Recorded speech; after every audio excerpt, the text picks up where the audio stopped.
Shalom saudaraku, senang sekali kami bisa kembali menyapa saudara pendengar semuanya dalam program ini, dimanapun dan kapanpun saudara mendengarnya. Kami rindu sekali bisa menyapa dan berbagi dengan pendengar semua, dan bisa sama-sama merasakan berkat dari sharing yang kita dengarkan melalui program ini.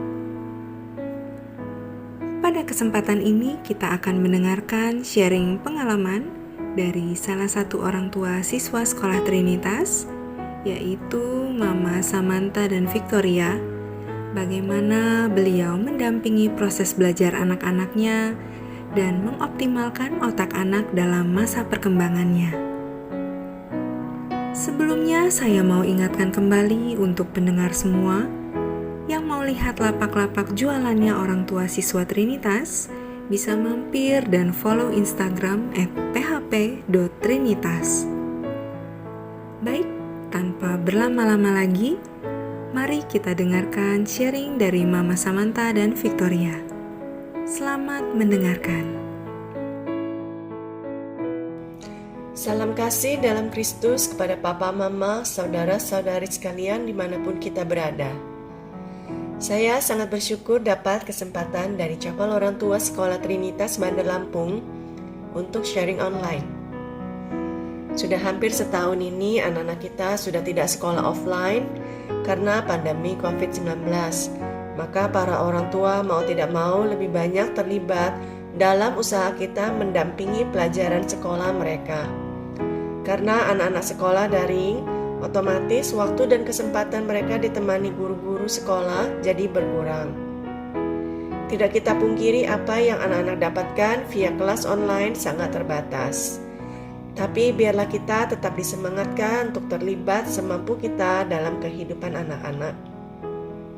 Pada waktu singkat ini, saya ingin berbagi pengalaman bagaimana saya melibatkan diri dalam pendidikan non-formal anak-anak. Saya tidak akan memasuki bagian teorinya karena akan memakan waktu lebih panjang. Mungkin cerita saya bisa jadi perbandingan, bahan pertimbangan, ataupun cukup untuk disimak. Sejak awal anak-anak masuk sekolah formal, saya tidak pernah menganggap sekolah adalah sumber utama pemberian pengetahuan pada mereka. Sebaliknya, saya menaruh instansi sekolah dan guru-guru sebagai mitra pendamping saya dalam pendidikan anak-anak. Di sini saya maksud anak-anak saya.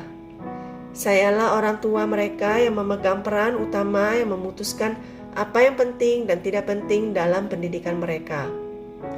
Dengan menaruh perspektif yang tepat, saya tidak menuntut anak-anak selalu mendapat nilai sempurna, tapi saya menuntut anak-anak menjalani tanggung jawab mereka selayaknya murid, seperti mengerjakan tugas tepat waktu, belajar mandiri dalam persiapan pelajaran, berhubungan baik dengan teman sekolah dan guru-guru.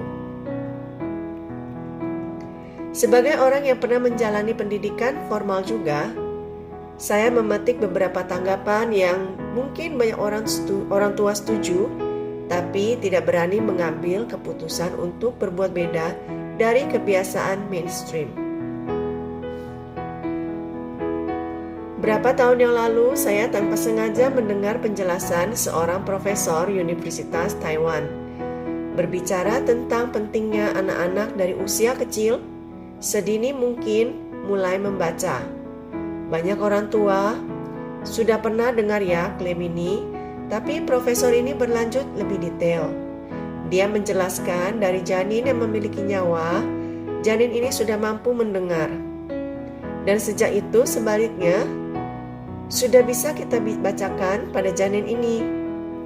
Lalu sejak bayi kita dilahirkan, terus kita berikan dia kesempatan dengar bahan-bahan bacaan klasik, baik itu dari audio rekaman, ataupun kita yang membacakannya pada bayi dan balita kita.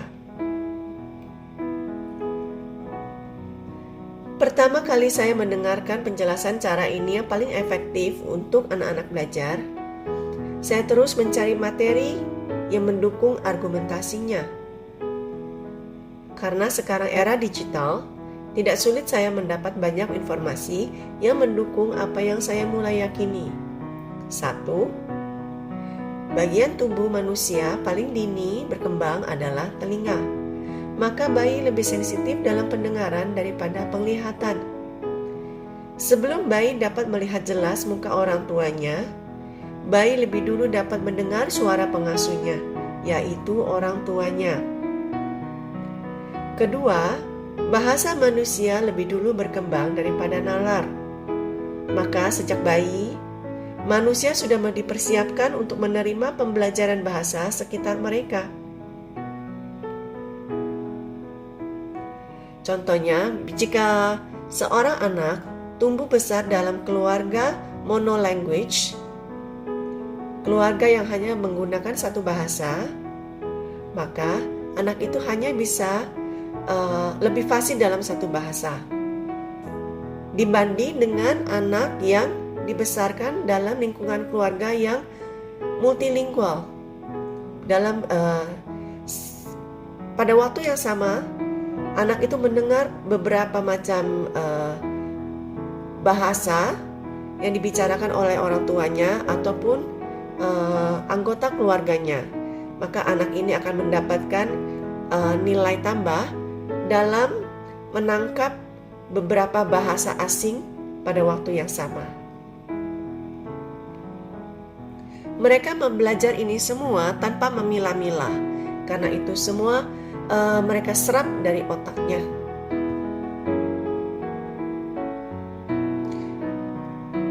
Maka walaupun bagi saya sudah merasa sedikit telat, saya memulai ajak anak-anak membaca berulang kali bacaan klasik sejak Cece berumur 5 dan adiknya berumur 3.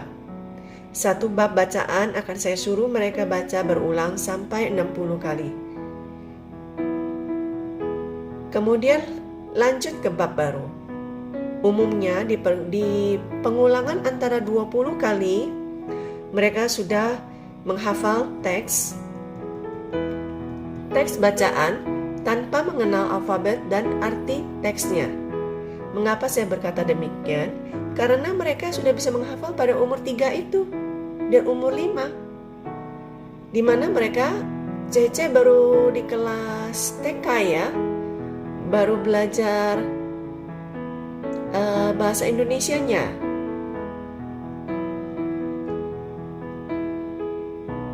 Yang terlebih menakjubkan lagi, mereka dapat menghafalnya tanpa disengaja. Apalagi yang mereka hafal adalah bahasa Mandarin.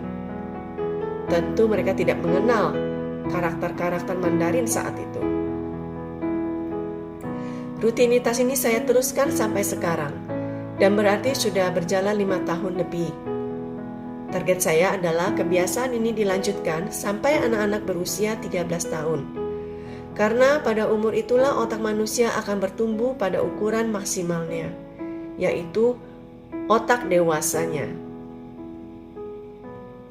Apa yang kita lakukan sebelum usia 13 tahun, itulah yang akan signifikan. Tidak salah kalau kita memuji anak kita pintar, karena otak anak-anak seperti busa. Mereka sanggup menyerap banyak informasi dengan cepat.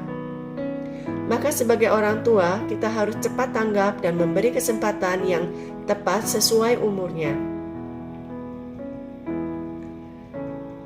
Alasan saya melakukan pembacaan berulang-ulang hingga berpuluhan kali adalah anak-anak sedang membangun brain network, jaringan otak lebih maksimal. Ibaratnya, mereka membangun sistem jalan tol pada otaknya.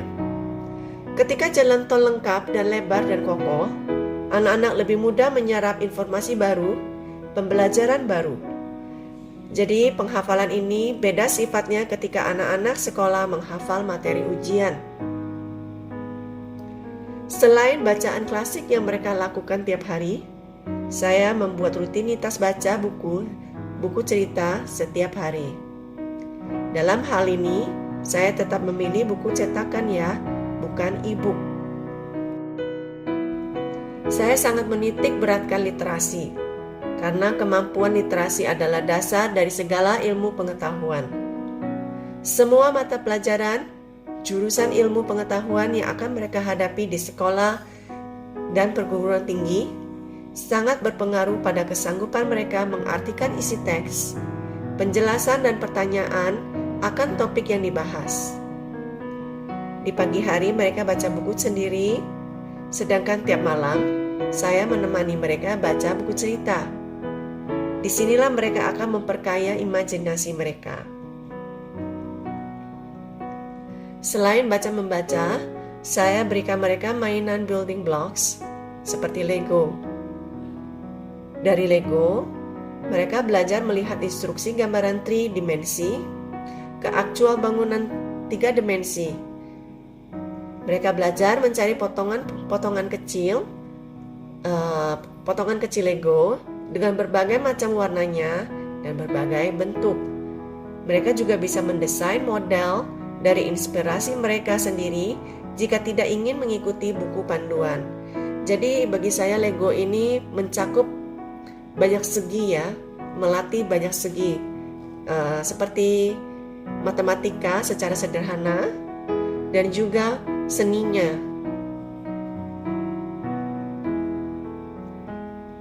Dalam pemilihan kursus tambahan, saya membatasi anak-anak ikut kursus terhitung dalam 5 jari.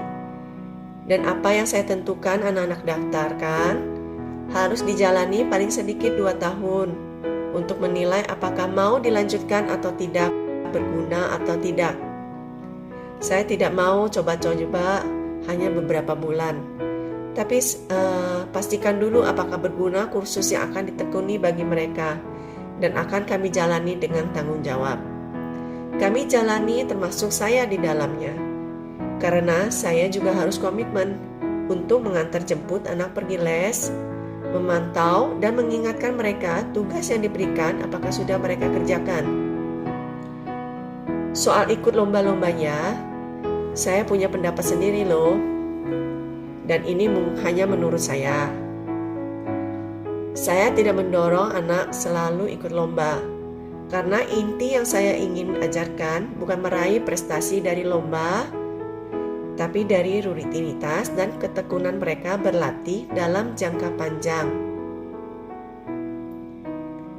Saya dan anak-anak yang menilai apakah mereka mampu dan ada kemajuan, apakah memberikan yang terbaik melalui progres mereka hari lewat hari. Dan itu dibutuhkan paling sedikit setahun. Dan kalau bisa 2-3 tahun, baru kita bisa menilai. Mungkin kalau setengah tahun saja, 6 bulan, itu tidak bisa kita patok ya, apakah anak itu tidak cocok, maka diberhentikan. Saya rasa itu sayang.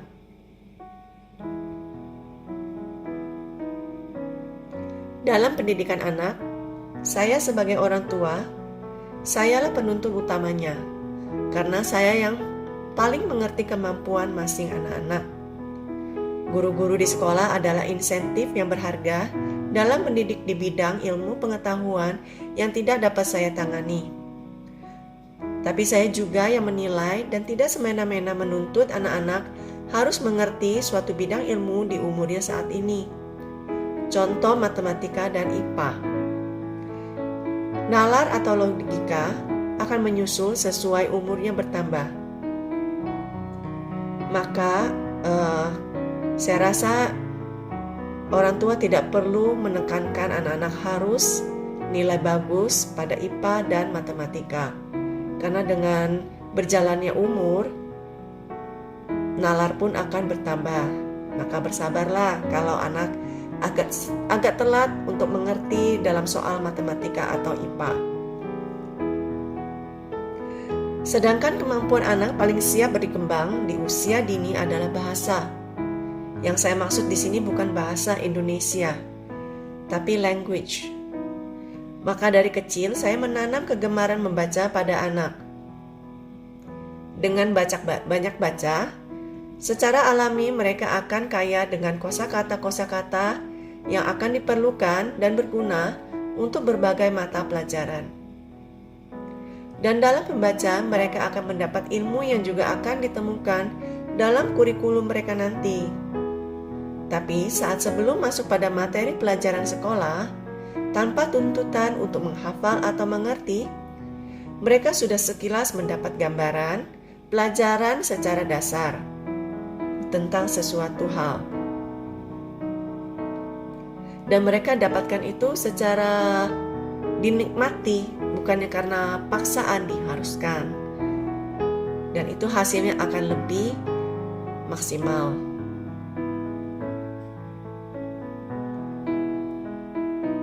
Bagi saya, kemampuan bahasa adalah dasar dari segala pengetahuan.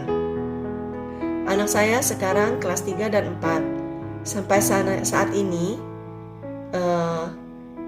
saya cukup yakin mereka sudah membaca 200 lebih buku cerita dan buku pengetahuan, seperti Why, General Knowledge ya. Jika anak-anak papa mama mau mendapatkan kesempatan membaca banyak buku, puji Tuhan, Trinitas juga memiliki cukup koleksi buku anak-anak dengan pilihan dalam bahasa Indonesia, Inggris, dan Mandarin. Tentu hanya murid Trinitas yang mendapat fasilitas ini. Terima kasih Papa Mama sudah mau duduk bersama saya via online, mendengarkan sharing pengalaman saya. Saya tidak berkata pendapat saya yang paling benar, tapi jika ditanya apakah saya akan berubah pikiran dan tindakan saya, dengan yakin saya dapat mengatakan tidak. Tapi jika boleh memutar balik waktu, yang ingin saya perbaiki adalah memulai anak sulung membaca dari usia 3 tahun. Karena antara umur 3-5 tahun adalah golden window bagi anak-anak menyerap informasi. Karena seiringnya waktu mereka tambah besar, daya penyerapan otak dia otomatis akan menurun. Maka kenapa saya mengatakan pada saat 13, setelah itu hanya tambahan-tambahan saja. Sekali lagi terima kasih atas kesempatan yang diberikan Chapel Orang Tua Sekolah Trinitas untuk bisa berbagi on air. Tuhan menyertai kita semua orang tua yang ingin memberikan yang terbaik untuk anak-anak kita. Terima kasih dan salam kasih. Saudaraku, kita telah mendengar sharing dari Mama Samantha dan Victoria. Kiranya bisa menjadi berkat dan wawasan untuk kita dalam mendampingi proses belajar anak-anak kita.